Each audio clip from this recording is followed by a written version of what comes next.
Hello മക്കളെ, എല്ലാവർക്കും സ്വാഗതം. നമ്മുടെ സ്കിലോറയുടെ പുതിയൊരു വീഡിയോയിലേക്ക് എല്ലാവർക്കും സ്വാഗതം. നമ്മുടെ 10ാം ക്ലാസ്സിന്റെ ബയോളജി ക്ലാസ് ആണ് ഞാൻ എടുക്കാൻ പോകുന്നത്. അപ്പൊ അതിന് മുന്നോടിയായിട്ട് എനിക്കൊരു കാര്യം നിങ്ങൾക്ക് പറയാം. നമ്മൾ ആദ്യം ഒരു ക്ലാസ് സ്റ്റാർട്ട് ചെയ്തതാ, ഫിസിക്സ് ക്ലാസ് സ്റ്റാർട്ട് ചെയ്തിരുന്നു. അപ്പോൾ കുറെ കുട്ടികളുടെ കുറെ എക്സ്പീരിയൻസ് അനുസരിച്ചും അതുപോലെ തന്നെ അവർ പറഞ്ഞ സജഷൻസ് വെച്ചും നമ്മളൊരു കാര്യത്തിലോട്ട് എത്തി. ഒരു മണിക്കൂറൊക്കെ നമ്മൾ വീഡിയോ എടുത്താൽ ഭയങ്കര ലെങ്തി ആയിപ്പോ. അതുകൊണ്ട് തന്നെ നമ്മൾ എന്ത് ചെയ്യുന്നു, കുറച്ചൊരു 30 മിനിറ്റിനകത്ത് ഒരു ആക്കാൻ പറ്റുന്ന ഒരു സജഷൻ ചോദിച്ചു. അങ്ങനെ തന്നെ നമ്മൾ ചെയ്യുകയാണ്. 30 മിനിറ്റിനകത്ത് നമുക്കൊരു വീഡിയോ സെറ്റ് ചെയ്ത് നമ്മൾ അപ്ലോഡ് ചെയ്യുന്നത്. അപ്പൊ എന്തായാലും ക്ലാസ്സിലേക്ക് പോവാം. റെഡി?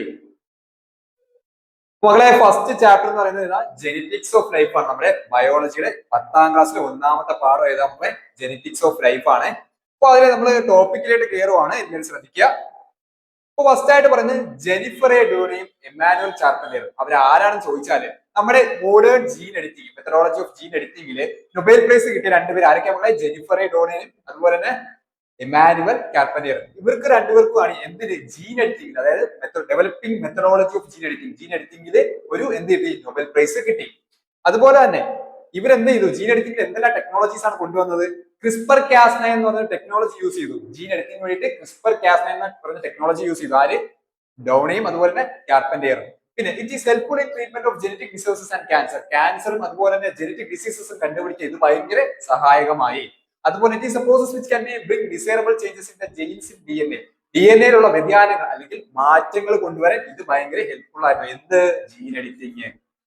അടുത്തായിട്ട് പറയുകയാണെങ്കിൽ നമ്മൾ എന്താണ് നമ്മളെ പറഞ്ഞത്? Cell, nucleus, chromosome, DNA. അതായത് ഒരു സെല്ലില് നമ്മുടെ സെല്ലിന്റെയും ന്യൂക്ലിയസിന്റെ ഒക്കെ ഫിഗർ നമുക്ക് ഇവിടെ കാണാൻ കഴിയും. അപ്പൊ ഇവിടെ ഒരു സെല്ലിന് നമ്മൾ പർട്ടിക്കുലർ സെല്ല് ഇവിടെ കാണാൻ കഴിയും. ആ സെല്ലിന്റെ അകത്താണ് എന്ത് ഇൻബിൽഡ് ഇരിക്കുന്നത്? ഒരു ന്യൂക്ലിയസ് ഇരിക്കുന്നത്. ആ ന്യൂക്ലിയസിന്റെ അവിടെ എന്ത് കാണാം? നമുക്ക് ക്രോമസോം കാണാൻ പറ്റില്ലേ മക്കളെ? ആണ് അവിടെ ശ്രദ്ധിക്കുകയാണെങ്കിൽ നമുക്ക് അറിയാൻ പറ്റും. ആണ് ഇവിടെ താഴെയായിട്ടാണ് ഇതൊരു സെല്ലാണ് മക്കളെ. സെല്ലിന്റെ അകത്താണ് ഇൻബിൽഡ് ആയിട്ട് ഒരു വട്ടം കണ്ടില്ലേ മക്കളെ? അതാണ് ക്രോമസോം എന്ന് പറയുന്നത്. അപ്പൊ മക്കളെ ഇവിടെ കാണുന്നത് എന്താണ്? നമ്മളൊരു DNA-യുടെ സ്ട്രാൻഡിന്റെ ഫോർമേഷൻ ആണ്. ഒരു ഏണി പോലെ കാണുന്നില്ലേ മക്കളെ? അതാണ് DNA സ്ട്രാൻഡിന്റെ ഫോർമേഷൻ. അപ്പൊ സാറൊന്ന് വരച്ച് കാണിച്ചു തരാം. അപ്പൊ ഇവിടെ നമുക്ക് കാണാൻ കഴിയും എന്താ? ഇവിടെ ഒരു സെല്ല് കാണാം. ഏതാണ്ടേ ഇവിടെ സെല്ല് കാണാലോ. സെല്ലിന്റെ അകത്ത് എന്താ നമ്മളെ? അതിന്റെ അകത്താണ് നമ്മുടെ ന്യൂക്ലിയസ് ഇരിക്കുന്നത്. കണ്ടല്ലോ ന്യൂക്ലിയസ് ഇരിക്കുന്നത്. ആ ന്യൂക്ലിയസിന്റെ അകത്ത് എന്താ? നമ്മുടെ എക്സ് ഷേപ്പിൽ അല്ലെങ്കിൽ ചേമ്പർ ആയിട്ട് രണ്ട് സ്ട്രക്ചർ കാണുന്നുണ്ടോ മക്കളെ? അതാണ് എന്തെന്ന് പറയുന്നത്? ക്രോമസോം എന്ന് പറയുന്നത്. ക്രോമസോമിന്റെ ടിപ്പിലായിട്ട്, അതെ, ഈ ടിപ്പിലായിട്ടാണ് എന്ത് കാണുന്നത്? നമ്മുടെ DNA സ്ട്രാൻഡുകൾ ഇൻബിൽഡ് ആയിട്ടുള്ളത്. അപ്പൊ ഇവിടെ നമുക്ക് കാണാൻ കഴിയുന്ന ഒരു സെല്ലുണ്ട്. ആ സെല്ലിനകത്ത് ഒരു ന്യൂക്ലിയസ് ഇൻബിൽഡ് ഉണ്ട്. ആ ന്യൂക്ലിയസിനകത്ത് എന്തുണ്ട്? ക്രോമസോം ഉണ്ട്. ക്രോമസോമിൽ നമുക്ക് ടിപ്പിൽ എന്ത് കിട്ടും? നമ്മുടെ DNA സ്ട്രാൻഡുകൾ കിട്ടും. എന്ത് കിട്ടി? DNA സ്ട്രാൻഡുകൾ കിട്ടി. സംശയം ഉണ്ടോ മക്കളെ?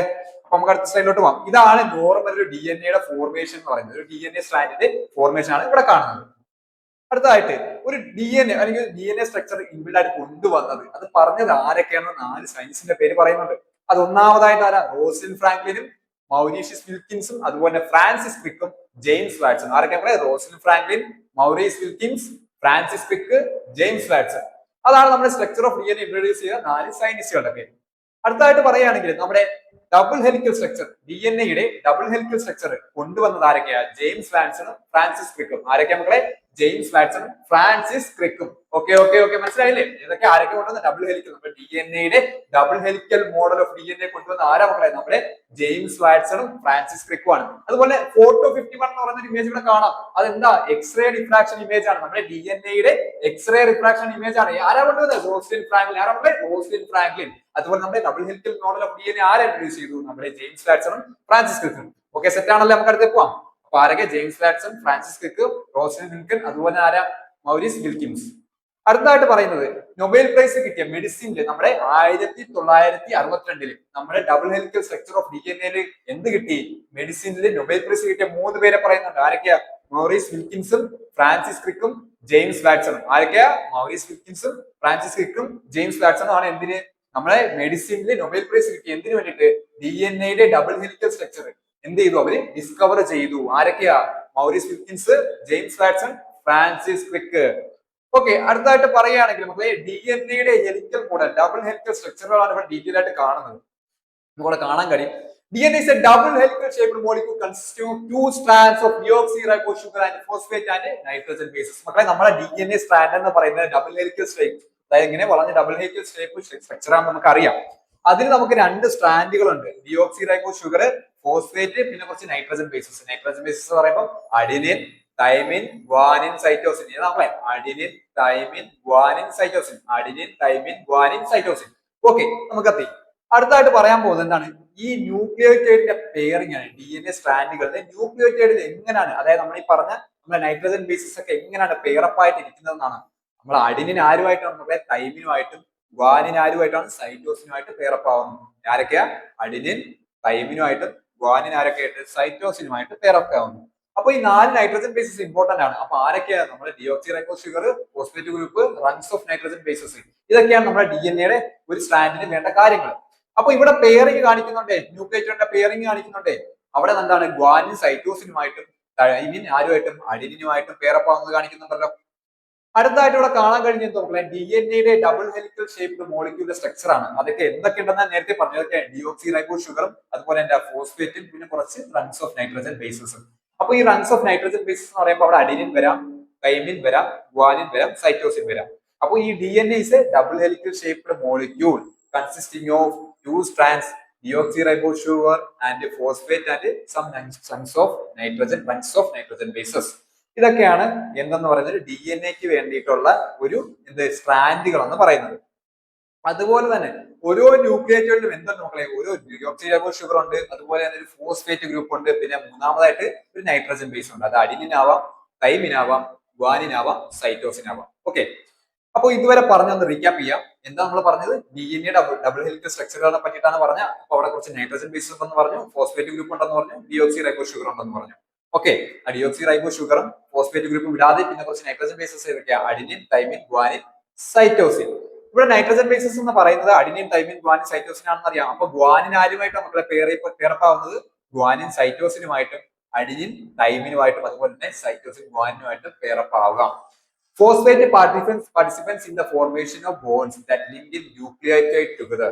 Deoxyribose contain 5 carbon sugar. എപ്പോഴും നമ്മുടെ ഡിയോക്സിറൈബോസ് അതായത് DNA എന്ന് പറയുന്ന ഡിയോക്സിറൈബോസ് ഷുഗർ 5 കാർബൺ ഷുഗറിനെ ആയിരിക്കും എപ്പോഴും പെയറപ്പായി കൊണ്ടു നടക്കുന്നത്. അതുപോലെ തന്നെ nitrogen base nitrogen contain alkaline compound. അതുപോലെ തന്നെ നമ്മളെ നൈട്രജൻ ബേസസിന് ഒരു നൈട്രജൻ ഉണ്ട്, അവർ എന്ത് കണ്ടെയ്ൻ ചെയ്യുന്നുണ്ട്? ആൽക്കലൈൻ കോമ്പൗണ്ടുകളെ കുറച്ച് കൊണ്ട് നടക്കുന്നുണ്ട് അവർ. അടുത്തായിട്ട് നമ്മുടെ DNA ഒരു സ്ട്രക്ചർ അല്ലെങ്കിൽ സൈസിനെ പറ്റിയിട്ടാണ് പറയുന്നത്. എന്താണ് സൈസ് ഓഫ് DNA? അപ്പൊ നമ്മൾ പഠിക്കാൻ പോകുന്നത് സൈസ് ഓഫ് DNA. അപ്പോ DNA in each chromosome about 2 inches in length, അതായത് 5 സെന്റിമീറ്റർ വരെ നീളം വരെ എന്തിട്ട് നമ്മുടെ DNA ഓരോ ക്രോമസോമിലുള്ള DNA-യുടെ ലെങ്തുകളെ പറ്റിയിട്ടാണ് പറയുന്നത്. 2 ഇഞ്ചസ് അല്ലെങ്കിൽ 5 സെന്റിമീറ്റർ വരെ length. If DNA from 46 chromosome of a human cells join together, it would be about 6 feet in length. അതായത് 46 ക്രോമസോമുകളിലുള്ള DNA സ്ട്രാൻഡുകൾ എല്ലാം കൂടി ജോയിൻ ചെയ്യുകയാണെങ്കിൽ അത് ഏകദേശം 6 ഫീറ്റ് വരെ ലെങ്ത് വരാം. അതായത് 2 മീറ്റർ, 6 അടി എന്ന് പറയുമ്പോൾ ഒരാൾ ഉയരം വരെ വരാം മക്കളെ. The human body is made up of trillions, അതായത് 1 lakh crore സെല്ലുകൾ മുഖാന്തരമാണ് എന്തുണ്ടായിരിക്കുന്നത്? ഹ്യൂമൻ ബോഡിയിലെ സെല്ലുകൾ മേഡപ്പ് ചെയ്തിരിക്കുന്നത്. So DNA of all cells joins together, it would be about 67 billion. അതായത് 67 ബില്യൺ, 1 ബില്യൺ 1 ബില്യൺ എന്ന് പറയുമ്പോഴത്തേക്ക് 100 കോടിയാണ്. അപ്പോ 67 ബില്യൺ എന്ന് പറയുമ്പോഴത്തേക്ക് 6700 കോടിയാണ് മക്കളെ. DNA ഓഫ് ആൾ സെൽസ്, എല്ലാ സെല്ലും DNA-യിലെ എല്ലാ സെല്ലും ഒരുമിച്ച് കൂട്ടം ചേർന്നാൽ അത് എന്ത് വരാം? 6700 കോടി മൈൽ വരെ ദൂരം വരാം എന്നാണ് പറയുന്നത്. It is capable of enough to wrap around the earth about 2 million times. നമ്മുടെ എർത്തിനെ 2 വട്ടം കവർ അപ്പ് ചെയ്യാനുള്ള അത്രയും ലെങ്ത് ഉണ്ടെന്നാണ് പറയുന്നത്. അതാണ് നമുക്ക് ഒരു DNA-യുടെ സൈസ് പറയുന്നത്. നമുക്ക് മനസ്സിലായല്ലോ. അപ്പൊ അടുത്ത ടോപ്പിക്കായിട്ട് പോവാം. അതാണ് നമ്മുടെ ക്രോമാറ്റിഡ്. എന്താണ് ക്രോമാറ്റിഡ്? നമ്മൾ ക്രോമസോമിൽ കാണുന്ന 2 ലെഗ്, നമ്മുടെ എക്സ് ഷേപ്പ് സ്ട്രക്ചർ കണ്ടില്ലേ മക്കളെ? മുകളിലും 2, താഴെയും 2, മുകളിലും 2, താഴെയും 2 മക്കളെ. മുകളിൽ 2 ലെഗ് ഉണ്ട്, അതിനെയാണ് നമ്മൾ എന്ത് വിളിച്ചത്? ക്രോമാറ്റിഡ്. അതുപോലെ താഴെയും 2 ലെഗ് ഉണ്ട്, അതിനെ എന്തെന്ന് പറഞ്ഞു? ക്രോമാറ്റിഡ് എന്ന് പറഞ്ഞു. These are the parts of a chromosome which are connected by means of centromere. നമ്മുടെ നടുക്കൊരു സെൻട്രോമിയർ എന്ന് പറയുന്ന ഒരു ഭാഗമുണ്ടേ മക്കളെ. നമ്മുടെ ഫിഗർ വരച്ച് കാണിച്ചു തരാം. നമുക്ക് കാണാവുന്നതാണ് ഈ എക്സ് ഷേപ്പ് സ്ട്രക്ചർ ആണേ മക്കളെ. ഈ എക്സ് ഷേപ്പ് സ്ട്രക്ചറിലെ നമുക്ക് ഇവിടെ കാണാൻ കഴിയും 2 ലെഗ് കണ്ടില്ലേ? അതെന്തെന്ന് പറഞ്ഞു? നമ്മള് ക്രോമാറ്റിഡ് എന്ന് പറഞ്ഞു. ക്രോമാറ്റിഡ് എന്ന് പറഞ്ഞു മക്കളെ. ക്രോമാറ്റിഡ് അതുപോലെ തന്നെ ഈ ക്രോമാറ്റിഡിനെ സംബന്ധിച്ച്, അതായത് നമ്മളെ പിടിച്ചു നിർത്തുന്ന ക്രോമാറ്റിഡിന്റെ നടുക്കായിട്ട് എന്തുണ്ട്? നമ്മുടെ സെൻട്രോമിയർ ഉണ്ട്. റൗണ്ട് ഷേപ്പ് സ്ട്രക്ചർ ആണ് സെൻട്രോമിയർ. അതുപോലെ തന്നെ ഈ സെൻട്രോമിയറിന് താഴെയായിട്ട് ക്രോമാറ്റിഡ് ഉണ്ട്. ക്രോമാറ്റിഡ് തൊട്ട് താഴെയായിട്ട് 2 പാദം പോലെ സാധനങ്ങളിലെ ലെഗ് പോലെ, അതാണ് ടീലോമിയർ എന്ന് പറയുന്നത്. എന്താണ്?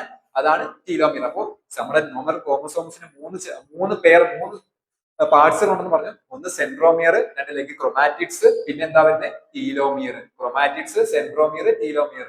Chromatids, centromere, telomere. മോളിൽ വരാം. ക്രൊമാറ്റിഡ്സ് നടുക്കെത്തിയപ്പോ സെൻട്രോമിയർ, താഴെ എത്തിയപ്പോ telomere. Chromatids, centromere, telomere. Okay, സെറ്റാണ് മക്കളെ. അടുത്തതായിട്ട് പറയുന്നതെന്ന് പറയുമ്പോഴത്തേക്കും നമ്മുടെ നോർമൽ എങ്ങനെയാണ് ഒരു chromosome, how does such A large DNA fix in A single chromosome. ഒരു നോർമൽ ആയിട്ടുള്ള ഒരു DNA എങ്ങനെയാണ് ഒരു ക്രോമസോമിൽ ബൗണ്ട് ചെയ്തിരിക്കുന്നതിനെ പറ്റിയിട്ടാണ് പറയുന്നത്. DNA strands of nucleotide wind around the histone octamer which is formed about 8 histone proteins. Normal ഒരു ക്രോമസോമിലേക്ക് telomere ചെയ്ത് നമ്മുടെ ഹിസ്റ്റോൺ ഒക്ടാമർ ഫോം ചെയ്യും. അതായത് 8 ഹിസ്റ്റോൺ പ്രോട്ടീൻസ് ഫോം ചെയ്തിട്ടാണ് എന്തുണ്ടാവുന്നത്, ഒരു ന്യൂക്ലിയോസോം ഫോം ചെയ്യുന്ന പറഞ്ഞു മക്കളെ. By packing and coiling of numerous nucleosome. Nucleosome എന്ന് പറയുമ്പോൾ നമുക്ക് ഫിഗർ കാണാം മക്കളെ. ഇവിടെ ഒരു പെയർ ഔട്ട് ആയിട്ട് കണ്ടില്ലേ മക്കളാണ് ഇത്. ഇതാണ് ന്യൂക്ലിയോസോം എന്ന് പറയുന്നത്. കണ്ടില്ല, ഇതാണ് ന്യൂക്ലിയോസോം എന്ന് പറയുന്നത്.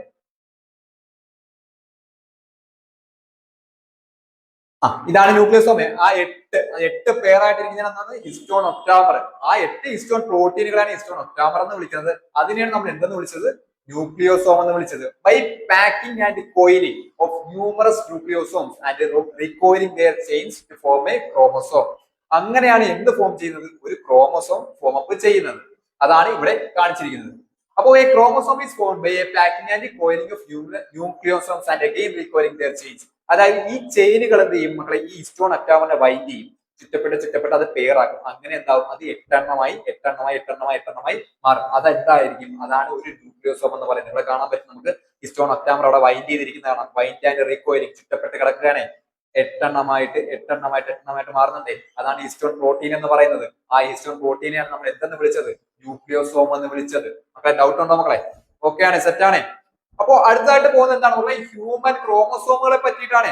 നമ്മൾ ഹ്യൂമൻ ക്രോമസോം 2 തരമുണ്ട്. 2 ഉണ്ട്. ഏതൊക്കെയാ നമ്മുടെ സെക്സ് ക്രോമസോമും ഏതാ, സൊമാറ്റിക് ക്രോമസോമും സെക്സ് ക്രോമസോമും. സൊമാറ്റിക് ക്രോമസോമും സെക്സ് ക്രോമസോമും. അപ്പൊ ഹ്യൂമൻ ക്രോമസോം 2 ഉണ്ട്.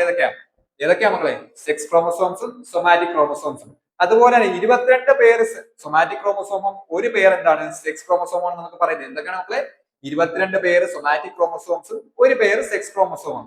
ഈ 22 പേര് സൊമാറ്റിക് ക്രോമസോമാണ് എന്ത് characters, physical characters control out ചെയ്യുന്നത്. 22 പേര് എന്താണ്, നമ്മുടെ സൊമാറ്റിക് ക്രോമസോംസ് ആണ്. ബാക്കി 1 പേര് എന്താണ്, സെക്സ് ക്രോമസോം ആണ്. അത് ഏതർ മെയിൽ ഓർ ഫീമെയിൽ ആവാൻ, XX അല്ലെങ്കിൽ XY, XX അല്ലെങ്കിൽ XY. ഓക്കെ, അപ്പോൾ ടോട്ടൽ ക്രോമസോം എങ്ങനെയാ, 22 സൊമാറ്റിക്കും 1 ഏതാ, സെക്സ് ക്രോമസോമും. 2 ക്രോമസോം ഏതാ, സൊമാറ്റിക്കും സെക്സ് ക്രോമസോമും. Okay, a pair of identical chromosomes together form a homologous chromosome. The Y chromosome is smaller than X chromosome. അതായത് ഇവിടെ പറയുന്നത് 22 പേര് എന്തുണ്ട്, സൊമാറ്റിക് ക്രോമസോം ഉണ്ടെന്ന് നമ്മൾ പറഞ്ഞു. അപ്പൊ അവിടെ പറയുന്നത് വെച്ചാൽ ഈ Y ക്രോമസോം മക്കളെ ഇവന്മാര് ഭയങ്കര മടിയന്മാര് ചെറുതാണ്. Y chromosome is always smaller than X chromosome. Y chromosome എപ്പോഴും ചെറുതാണ്. നമ്മുടെ ഏതിനെ സംബന്ധിച്ച് നോക്കുമ്പോൾ, നമ്മുടെ എക്സിനെ സംബന്ധിച്ച് നോക്കുമ്പോൾ എക്സ് ക്രോമസോമിനെ വെച്ച് നോക്കുകയാണെങ്കിൽ ഈ Y ക്രോമസോം കമ്പാരിറ്റീവ്ലി ചെറുതാണ്. പക്ഷേ നമ്മുടെ SRY gene on Y chromosome is responsible for the development of testis in embryo. ഈ SRY ജീനാണ്, Y ക്രോമസോമിലുള്ള SRY ജീനാണ് എന്തിന് responsible, development of ടെസ്റ്റിസ് in embryo. അതായത് പ്രോജനിയിൽ ഉണ്ടാവുന്ന ടെസ്റ്റിസിന്റെ ഫോർമേഷന് സഹായിക്കുന്നത് എന്താണ്, നമ്മുടെ SRY ജീനാണ്. ഏതിലുള്ളത്, Y ക്രോമസോമിലുള്ളത്. എക്സിലല്ല, Y ക്രോമസോമിലുള്ള എന്ത്, SRY ജീനാണ് എന്തിന് റെസ്പോൺസിബിൾ, നമ്മുടെ ടെസ്റ്റിസിന്റെ ഫോർമേഷന് റെസ്പോൺസിബിൾ ആയിട്ടുള്ളത്. അപ്പൊ നമ്മൾ എന്ത് പറഞ്ഞു, Y ക്രോമസോം കമ്പാരിറ്റീവ്ലി എക്സിനെ സംബന്ധിച്ച് എന്താ മക്കളെ, ചെറുതാണെന്ന് പറഞ്ഞു. ഡൗട്ട് ഉണ്ടോ മക്കളെ? അപ്പൊ അടുത്തതിലോട്ട് പോവാം. നമുക്ക് എന്താണ് സൊമാറ്റിക്കും സെക്സും തമ്മിലുള്ള ഡിഫറൻസ്, സൊമാറ്റിക് ക്രോമസോംസും നമ്മുടെ സെക്സ് ക്രോമസോമും തമ്മിലുള്ള വ്യത്യാസം എന്താണെന്നാണ് പറയുന്നത്. ഓക്കെ, സൊമാറ്റിക് ക്രോമസോം എത്ര മക്കളെ, 22 പേരാണ് മക്കളെ. എത്ര 22 പേര് എന്തുണ്ട്, നമ്മളെ സൊമാറ്റിക് ക്രോമസോം ഉണ്ട്. സെക്സ് ക്രോമസോം എത്ര മക്കളെ, ഒറ്റ പേരാണ്. ഒറ്റയ്ക്കാണ്. അപ്പൊ ഒറ്റ പേര് ഏതാ നമ്മളെ സെക്സ് ക്രോമസോമും, 22 പേര് ഏതാ നമ്മുടെ സൊമാറ്റിക് ക്രോമസോംസും. അപ്പോ നമ്മൾ പറഞ്ഞു 22 പേര് ഏതാ മക്കളെ, സൊമാറ്റിക് ക്രോമസോമും 1 പേര് സെക്സ് ക്രോമസോമും. അതേതാവാം മക്കളെ, നേരത്തെ പറഞ്ഞു XX ആവാം, അല്ലെങ്കിൽ എന്താവാം, XY ആവാം. either XX or XY, either XX or XY. Okay, രണ്ടാമത്തെ point somatic, it control physical characters. ചുമ്മാ നമ്മുടെ ഫിസിക്കൽ ക്യാരക്ടേഴ്സ് എല്ലാം ആരാ, നമ്മുടെ സൊമാറ്റിക് ക്രോമസോം കൺട്രോൾ ചെയ്യും. അമാരവണിയാ മെയിൻ. അടുത്ത നമ്മുടെ sex chromosome involve in sex determination, either male or female. നമ്മൾ നേരത്തെ ഫസ്റ്റ് പോയിന്റ് പറഞ്ഞു XX or XY എന്ന് പറഞ്ഞു. അപ്പോ മെയിൽ ആണോ ഫീമെയിൽ ആണോ എന്നുള്ള സെക്സ് ഡിറ്റർമിനേഷൻ ആരെ പണിയാ, നമ്മുടെ സെക്സ് ക്രോമസോമിന്റെ പണിയാണ്. മൂന്നാമതായിട്ട് സൊമാറ്റിക്കിലെ പോയിന്റ് പറയുകയാണ്, identical chromosomes in each pair. അതായത് ഐഡന്റിക്കൽ ആയിട്ടുള്ളതെല്ലാം ഒരേ പെയർ ആയിട്ടായിരിക്കും നിൽക്കുന്നത്. അതുപോലെ പക്ഷേ സെക്സ് ക്രോമസോമിൽ എന്താ, SRY gene is responsible for the for the responsible for the development of എന്ത് നമ്മുടെ ടെസ്റ്റിസ് ഇൻ എംബ്രിയോ എംബ്രിയോയിലുള്ള ടെസ്റ്റിസിന്റെ ഫോർമേഷന് വേണ്ടിയിട്ട് SRY ജീനാണ് എന്ത് ചെയ്യുന്നത് അവർ Y ക്രോമസോമിനെ എന്ത് ചെയ്യുന്നത് റെസ്പോൺസിബിൾ ആക്കുന്നത് എന്തിന്റെ ഡെവലപ്മെന്റ് നമ്മുടെ ടെസ്റ്റിസിന്റെ ഡെവലപ്മെന്റ് എവിടെ എംബ്രിയോയില്. അപ്പൊ എന്താ പറഞ്ഞ സൊമാറ്റിക് പറഞ്ഞു 6 ക്രോമസോം പറഞ്ഞു സൊമാറ്റിക്കിൽ 22 പേര് സെക്സിൽ ഒരു പേര്. സൊമാറ്റിക് എന്ത് കൺട്രോൾ ചെയ്യുന്നു ഫിസിക്കൽ ക്യാരക്ടേഴ്സ് കൺട്രോൾ ചെയ്യുന്നു. സെക്സ് ക്രോമസോം എന്ത് കൺട്രോൾ ചെയ്യുന്നു നമ്മുടെ നോർമൽ ആയിട്ടുള്ള sex determination either male or female എന്ന് ഡിറ്റർമൈൻ ചെയ്യുന്നു. ഓക്കെ നമ്മൾ സെക്സ് ക്രോമസോം രണ്ടും പഠിച്ചു അതുപോലെ സൊമാറ്റിക്കും പഠിച്ചു മക്കളെ സെറ്റ് ആണേ. അപ്പോ രണ്ടു തരം ക്രോമസോം ഏതാണെന്ന് വെച്ചാൽ പറഞ്ഞു കൊടുക്കണം എപ്പോഴായാലും. അടുത്തതായിട്ടാണ് ഇമ്പോർട്ടന്റ് ആയിട്ട് നമ്മൾ പറഞ്ഞ sex determination either male or female എന്ന് പറയുന്ന ഒരു സെക്സ് ഡിറ്റർമിനേഷൻ ആണ് ഇവിടെ പഠിക്കാൻ പോകുന്നത്. The Y chromosome of the father is important for the sex determination. അതായത് നമ്മുടെ ഫാദറിന്റെ Y ക്രോമസോം ഫാദർ അച്ഛന്റെ Y ക്രോമസോം ആയിരിക്കും എന്തിന് സെക്സ് ഡിറ്റർമിനേഷന് എപ്പോഴും ഇമ്പോർട്ടൻസ് കൊടുക്കുന്നത്. Fertilisation with Y chromosome determine male child. Y ക്രോമസോമുമായിട്ടുള്ള ഡിറ്റർമിനേഷൻ ആണ് എന്തിനെ ഡിറ്റർമൈൻ ചെയ്യുന്നത് മെയിൽ ചൈൽഡ് ആണോ എന്ന് ഡിറ്റർമൈൻ ചെയ്യുന്നത്. അച്ഛന്റെ Y ക്രോമസോം ആണ് എന്തിന് responsible either male or female എന്ന് സെക്സ് ഡിറ്റർമിനേഷൻ ചെയ്യുന്നത്. അപ്പോൾ ഇവിടെ പറഞ്ഞു ഈ ഫെർട്ടിലൈസേഷൻ നടക്കുന്ന സമയത്ത് നമ്മുടെ Y ക്രോമസോം ഉണ്ടല്ലോ ഇവന്മാരാണ് എന്ത് ഡിറ്റർമൈൻ ചെയ്യുന്നത് ഇത് മെയിൽ ചൈൽഡ് ആണോ എന്ന് ഡിറ്റർമൈൻ ചെയ്യുന്നത്. ഓക്കെ മനസ്സിലായോ either XX എന്ന് പറഞ്ഞാൽ ഫീമെയിലും XY എന്ന് പറഞ്ഞാൽ മെയിലും XX എന്ന് പറഞ്ഞാൽ ഫീമെയിലും XY എന്ന് പറഞ്ഞാൽ മെയിലും. ഇവിടെ നമുക്ക് കാണാൻ കഴിയും മക്കളെ സൈഡിൽ കാണുന്നുണ്ടല്ലോ ഇവിടെ കാണാൻ നമുക്ക് ഇവിടെ എന്താ XX ഒരു ഫീമെയിൽ കാണുന്നുണ്ട് ഇവിടെ അതുപോലെ XY ഒരു മെയിലും കാണുന്നുണ്ട്. ഇതാണ് നോർമൽ ഒരു സെക്സ് ഡിറ്റർമിനേഷൻ ഒരു ക്രോസ് എന്ന് പറയുന്നത് കേട്ടോ. ഇതൊന്ന് ജസ്റ്റ് നമുക്ക് നോക്കുക. അപ്പൊ XY ആയിട്ട് രണ്ട് സ്പേമും കാണാം XX രണ്ട് ഓവമായിട്ട് സെപ്പറേഷൻ ചെയ്തത് കാണാം. അതിൽ XX സെപ്പറേറ്റ് ചെയ്ത് ഗേൾ ആയി XY ബോയ് ആയി XX പിന്നെ ഗേൾ ആയി XY ബോയ് ആയി. ഓക്കെ ഇതാണ് നോർമൽ സെക്സ് ഡിറ്റർമിനേഷൻ ക്രോസ് എന്ന് പറയുന്നത്. അടുത്തതായിട്ട് ഹ്യൂമൻ ക്രോമസോമിലുള്ള ജനറ്റിക് കോൺസ്റ്റിറ്റ്യൂഷൻ എങ്ങനെയാണെന്ന് 44+ അല്ലെങ്കിൽ 44+ XX എന്തെന്ന് പറയും ഫീമെയിൽ എന്നും 44+ XY നമ്മൾ എന്തെന്ന് ഡിറ്റർമൈൻ ചെയ്തു മെയിൽ എന്ന് ഡിറ്റർമൈൻ ചെയ്തു. അതിപ്പോ ഒരു ജനറ്റിക് കോൺസ്റ്റിറ്റ്യൂഷൻ നമ്മൾ ഇപ്പൊ 44 പേര് ക്രോമസോം ആണ്. ടോട്ടൽ എത്ര നമ്മളെ 46 ക്രോമസോം ആണ്. അതില് 44 ക്രോമസോമും അതിന്റെ കൂടെ ഒരു XX കൂടെ ആയപ്പോ 46 ആയി. അപ്പൊ അതൊരു ഫീമെയിൽ ആണ്.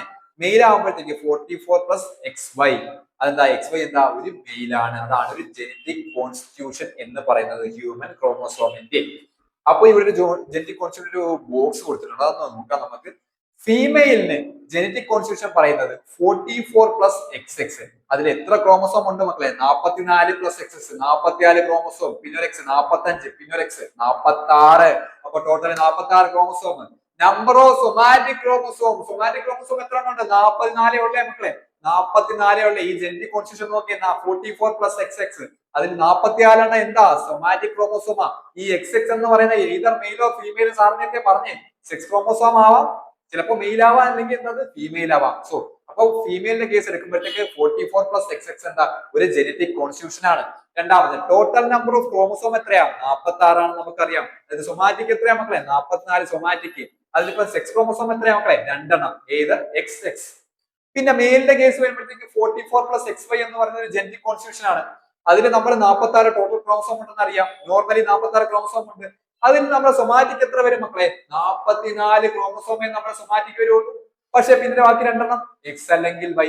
അതാണ് എന്ത് ഡിറ്റർമൈൻ ചെയ്തത് either male or female determine ചെയ്തത്. മക്കളെ മനസ്സിലായ മക്കളെ തറവായിട്ട് പഠിക്കണേ മക്കളെ. അപ്പൊ അടുത്തിലോട്ട് പോവാം. അപ്പൊ അതാണ് നമ്മുടെ നോർമൽ ജനറ്റിക് കോൺസ്റ്റിറ്റ്യൂഷൻ എന്ന് പറഞ്ഞ ടോപ്പിക് നമ്മൾ കംപ്ലീറ്റ് ചെയ്തിട്ടുണ്ട്. ഇനി നമ്മൾ ചെയ്യാൻ പോകുന്നത് ജെനറ്റിക്സ് എന്ന് പറയുന്ന ബ്രാഞ്ചിലോട്ടാണ് കയറാൻ പോകുന്നത്. അപ്പോ നമുക്ക് നോക്കാം എന്താണ് ജെനറ്റിക്സ് എന്ന്. ജെനറ്റിക്സ് ആണ് മക്കളെ അടുത്ത്. ഇതെന്താണ് ബ്രാഞ്ച് ഓഫ് സയൻസ് ആണ്. എന്തിനെ ഡീൽ ചെയ്യുന്നു നമ്മുടെ ജീനുകളെയും ഹെറിഡിറ്റികളെയും അതുപോലെ വേരിയേഷൻസിനെ എല്ലാം ഡിപ്പെൻഡ് അപ്പ് ചെയ്യുന്ന എന്താണ് ജെനറ്റിക്സ് ആണ്. ഇത് എന്തിനൊക്കെ ഡീൽ ചെയ്യുന്നു ജീൻസിനെ ഹെറിഡിറ്റിനെ വേരിയേഷൻ. അപ്പോൾ നമ്മുടെ ജീനുകളിലുള്ള പ്രോട്ടീൻസിനെയൊക്കെ സിന്തസൈസ് ചെയ്യുന്നത് മേജർ ആയിട്ടുള്ള ഫംഗ്ഷൻ ആണ്. ഇത് എന്തിന് റെസ്പോൺസിബിൾ ആണ് നമ്മുടെ ക്യാരക്ടറിസ്റ്റിക്സ് ഫീച്ചേഴ്സിന് ആരാണ് റെസ്പോൺസിബിൾ നമ്മുടെ ജീൻസ് ആണ് റെസ്പോൺസിബിൾ. അതുപോലെ തന്നെ നോർമൽ ആയിട്ടുള്ള മെറ്റബോളിക് ആക്ടിവിറ്റീസ് എല്ലാം കൺട്രോൾ ചെയ്യുന്നത് ആരാണ് നമ്മുടെ ജീനുകളാണ്. അപ്പൊ നമ്മൾ പറഞ്ഞ എന്താണ് ജെനറ്റിക്സ് ആണ്. എന്ത് പറഞ്ഞു ജെനറ്റിക്സ് എന്ന് പറയുന്നത് സയൻസിന്റെ ഒരു ബ്രാഞ്ചാണ് മക്കളെ. അതുപോലെ തന്നെ എന്തിനൊക്കെയാണ് ഈ ജെനറ്റിക്സ് ഡീൽ ചെയ്യുന്നതെന്ന് ചോദിച്ചാല് ഹെറിഡിറ്റി വേരിയേഷൻ ജീൻസ് ഇതൊക്കെയാണ് നമ്മുടെ ജെനറ്റിക്സ് കണ്ടെയ്ൻ ചെയ്യുന്നത്. അടുത്തതായിട്ട് പറയുകയാണെങ്കിൽ RNA നമ്മൾ നേരത്തെ പറഞ്ഞു DNA പറഞ്ഞു ഡിയോക്സി റൈബോസ് ന്യൂക്ലിക് ആസിഡ്. അടുത്തായിട്ട് RNA വരുമ്പോഴത്തേക്ക് എന്താ റൈബോ ന്യൂക്ലിക് ആസിഡ്. ഇതെന്ന് പറയുമ്പോൾ മെയിൻലി നമ്മുടെ DNA വെച്ച് നോക്കുകയാണെങ്കിൽ എന്താ ഒറ്റ സ്ട്രാൻഡുള്ള ഇവന്മാർ തമ്മിലുള്ള വ്യത്യാസം എന്താ ഇവിടെയും അതുപോലെ ഒരു നൈട്രജൻ ബേസിലും ഒരു വ്യത്യാസം വരുന്നത് സാർ പറയുമ്പോൾ ഈസ് മെയിൻലി സിംഗിൾ സ്റ്റാൻഡേർഡ്. ഇത് സിംഗിൾ സ്റ്റാൻഡേർഡ് ആണ്. പിന്നെ ഇവിടെ കുറച്ച് റൈബോ ഷുഗർ ഉണ്ട്, ഫോസ്ഫേറ്റ് ഗ്രൂപ്പ് ഉണ്ട്, പിന്നെ നൈട്രജൻ ബേസ് ഉണ്ട്. നൈട്രജൻ ബേസിൽ വ്യത്യാസം തന്നെ എന്തെന്ന് പറഞ്ഞാല് അഡിനുണ്ട്. അഡിനിന് പകരം എന്താണ്, അഡിനിൻ കഴിഞ്ഞിട്ട് എന്താ ഗ്വാനിനിലെ നമ്മൾ പറയുന്നത് ഗ്വാനിനും സൈറ്റോസിനും ഉണ്ട്. പക്ഷേ തൈമിന് പകരം ഇവിടെ ആരാണ് റീപ്ലേസ് ചെയ്തിരിക്കുന്നത്? സൈറ്റോസിലാണ് റീപ്ലേസ് ചെയ്ത് വന്നിരിക്കുന്നത്, അല്ലെങ്കിൽ യുറാസിൻ ആണ് റീപ്ലേസ് ചെയ്ത് വന്നിരിക്കുന്നത്. ഇപ്പൊ നോർമലായിട്ട് പറയുകയാണെങ്കിൽ ഇത് സിംഗിൾ സ്റ്റാൻഡേർഡ് ആണ്. അതുപോലെ എന്തൊക്കെ കൺസിഡർ ചെയ്തിരിക്കുന്നു? റൈബോ ഷുഗർ കൺസിസ്റ്റ് ചെയ്തിട്ടുണ്ട്, ഫോസ്ഫേറ്റ് ഗ്രൂപ്പ് ഉണ്ട്, നൈട്രജൻ ബേസ് ഏതൊക്കെയാ? Adenine, uracil, cytosine, guanine. അപ്പോ DNA എന്ന് പറയുമ്പോൾ എത്രയാ മക്കളെ? ഡബിൾ സ്റ്റാൻഡേർഡ് ആണ്, 2 സ്റ്റാൻഡ് ഉണ്ട്. ഇതിന്റെ ഷുഗർ ഏതാ? ഡിയോക്സി റൈബോ ഷുഗർ ആണ്. 2 സ്റ്റാൻഡ് ഉണ്ട്, ഡിയോക്സി റൈബോ ഷുഗർ ആണ് DNA. അപ്പോ ഇതിലോട്ട് വരുന്ന നൈട്രജൻ ബേസസ് എന്ന് പറയുമ്പോൾ അഡിനിൻ, തൈമിൻ, ഗ്വാനിൻ, സൈറ്റോസിൻ. ഏതൊക്കെയാ? Adenine, thymine, guanine, cytosine. അടുത്തതായിട്ട് RNA വരുമ്പോഴത്തേക്ക് എന്താ മക്കളെ? സിംഗിൾ സ്റ്റാൻഡേർഡ് ആണ്, ഒറ്റ സ്റ്റാൻഡേ ഉള്ളേ. പിന്നെ അതിന്റെ ഷുഗർ എന്ന് പറയുമ്പോഴത്തേക്ക് ഇതാ റൈബോസ് ഷുഗർ ആണ്. ഏതാ? റൈബോസ് ഷുഗർ ആണ്. പിന്നെ ഇതിൽ വരുന്ന നൈട്രജൻ ബേസ് എന്ന് പറയുമ്പോഴത്തേക്ക് ഏതാ? Adenine, uracil, cytosine, guanine. Adenine, uracil, cytosine, guanine. ഇവിടെ ഏത് റീപ്ലേസ് ചെയ്തിരിക്കുന്നു? DNA നമ്മൾ തൈമിൻ പറഞ്ഞു, പക്ഷെ അവിടെ റീപ്ലേസ് ചെയ്ത് ഇവിടെ വന്നപ്പോൾ അതെന്തായി? യുറാസിലായി. അതാണ് ഇവിടെ വന്ന മേജർ ആയിട്ടുള്ള വ്യത്യാസം.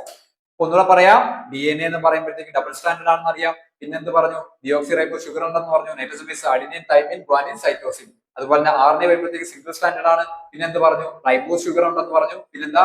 Adenine, uracil, cytosine, guanine. Adenine, uracil, cytosine, guanine. Important ആണേ മക്കളെ. അടുത്തിലോട്ട് പോവുകയാണേ. അപ്പോ അടുത്തതായിട്ട് പറയാൻ പോകുന്നത് എന്താണ്? പ്രോട്ടീൻ സിന്തസിസ് എന്നാണ് പറയുന്നത്. Proteins are normally synthesized by 2 stages, transcription and translation. Transcription എന്ന് പറയുന്ന ഒരു മെത്തേഡ് വഴിയും ട്രാൻസ്ലേഷൻ എന്ന് പറയുന്ന ഒരു മെത്തേഡ് വഴിയാണ് നോർമലി പ്രോട്ടീൻ നമ്മുടെ ശരീരത്തിൽ സിന്തസൈസ് ചെയ്യുന്നത്. അതിൽ ഒന്നാമത്തെയാണ് ട്രാൻസ്ക്രിപ്ഷൻ എന്ന് പറയുന്നത്. It is the formation of mRNA which contains message for protein synthesis. ഇതെന്ന് പറയുന്നത് mRNA-കളുടെ ഫോർമേഷൻ ആണ്. ഇവർ എന്ത് ചെയ്യുന്നുണ്ട്? പ്രോട്ടീൻസ്, അതായത് കണ്ടെയ്ൻസ് മെസ്സേജസ് ഫോർ പ്രോട്ടീൻ. ഇവർ mRNA എന്ത് ക്രിയേറ്റ് ചെയ്യും? പ്രോട്ടീന് വേണ്ട മെസ്സേജ് ഉണ്ടാക്കുന്ന പണിയവന്മാരെ. പ്രോട്ടീൻ സിന്തസിസിന് വേണ്ടിയിട്ടുള്ള മെസ്സേജുകൾ ഉണ്ടാക്കുക. അതാണ് mRNA-യുടെ ഫംഗ്ഷൻ.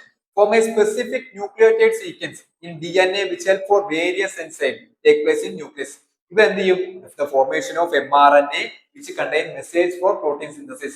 പ്രോട്ടീൻ സിന്തസിസിന് വേണ്ടിയിട്ടുള്ള മെസ്സേജുകൾ ആര് കണ്ടെയ്ൻ ചെയ്യും? നമ്മുടെ mRNA ടേക്ക് ഔട്ട് ചെയ്യും. For a specific nucleotide sequence, ഒരു പർട്ടിക്കുലർ ജീന് വേണ്ടിയിട്ടുള്ള പ്രോട്ടീൻ സിന്തസിസ് ആണ് ഈ പറഞ്ഞത് DNA-യിലുള്ള. which help for various enzymes. ഏതൊക്കെ എൻസൈംസ് വേണ്ടിയിട്ടാണോ അതിനെല്ലാം വേണ്ടിയിട്ട്. അപ്പോ ഇത് എവിടെയാണ് നടക്കുന്നത്? ന്യൂക്ലിയസിലാണ് ടേക്ക് പ്ലേസ് ചെയ്യുന്നത്. അപ്പോ എന്ത് ചെയ്യും? Formation of mRNA contains messages for protein synthesis. അതാണ് നോർമൽ ട്രാൻസ്ക്രിപ്ഷൻ എന്ന് പറയുന്നത്. 2 സ്റ്റേജ് പറഞ്ഞു, ട്രാൻസ്ക്രിപ്ഷനും ട്രാൻസ്ലേഷൻ. ട്രാൻസ്ക്രിപ്ഷൻ ആണ് ഈ പറഞ്ഞ. അടുത്ത നമ്മൾ ട്രാൻസ്ലേഷനോട്ട് പോകുന്നു. Translation. mRNA reaches the ribosome. നമ്മുടെ റൈബോസോമിൽ റീച്ച് ഔട്ട് ആയി ആര്? mRNA. അതിനുശേഷം അക്കോർഡിംഗ് ടു ദി മെസ്സേജ്, ഈ മെസ്സേജിന്റെ അടിസ്ഥാനത്തിൽ in mRNA tRNA carry out amino acid to the ribosome. എന്താ പറഞ്ഞത്? mRNA ഇവിടെ എത്തി മക്കളെ, റൈബോസോമിൽ റീച്ച് ഔട്ട് ആയി. mRNA വന്ന് റൈബോസോമിൽ ഇരുന്നു. അവിടെ നിന്ന് എന്താ? അക്കോർഡിംഗ് ടു ദ മെസ്സേജ്, ഈ മെസ്സേജിന്റെ അടിസ്ഥാനത്തിൽ mRNA-യിൽ tRNA എന്ത് കൊണ്ടുവരും? കുറച്ച് അമിനോ ആസിഡിനെ റൈബോസോമിലോട്ട് എത്തിക്കും. mRNA എന്ത് ചെയ്തു? റൈബോസോമിൽ റീച്ച് ഔട്ട് ആയി. റീച്ച് ഔട്ട് ആയതിനു ശേഷം tRNA എന്ത് ചെയ്യും? കുറച്ച് അമിനോ ആസിഡ് കൊണ്ടുവരുക. ഇങ്ങോട്ട് വരിക, നമ്മുടെ mRNA അടുത്തോട്ട് വരിക. അതിനുശേഷം the rRNA in the ribosome join the amino acid together to form proteins. അതായത് rRNA ഉണ്ട് നമ്മുടെ റൈബോസോമിലുള്ള കുറച്ച് rRNA, tRNA അമിനോ ആസിഡിനെ കൊണ്ടുവന്നു. അതുപോലെ rRNA എന്ത് ചെയ്തു? റൈബോസോമിലുള്ള rRNA എന്ത് ചെയ്യും? അമിനോ ആസിഡുമായിട്ട് ജോയിൻ ചെയ്ത്. ആര് കൊണ്ടുവന്നത്? നമ്മുടെ tRNA കൊണ്ടുവന്ന അമിനോ ആസിഡുമായിട്ട് ജോയിൻ ചെയ്തിട്ട് എന്ത് ചെയ്യും? അവിടെ ഒരു പ്രോട്ടീൻസ് ഫോം ഔട്ട് ആവും. അതാണ് നമ്മുടെ സ്ട്രക്ചർ കാണിച്ചിരിക്കുന്നത്. അത് നോക്കണേ മക്കളെ. അതാണ് ട്രാൻസ്ലേഷൻ എന്ന് പറയുന്ന മെത്തേഡ്. നമ്മുടെ പ്രോട്ടീൻ സിന്തസിസിലെ മെയിൻ 2 കാര്യങ്ങളാണ് ട്രാൻസ്ക്രിപ്ഷനും ട്രാൻസ്ലേഷനും.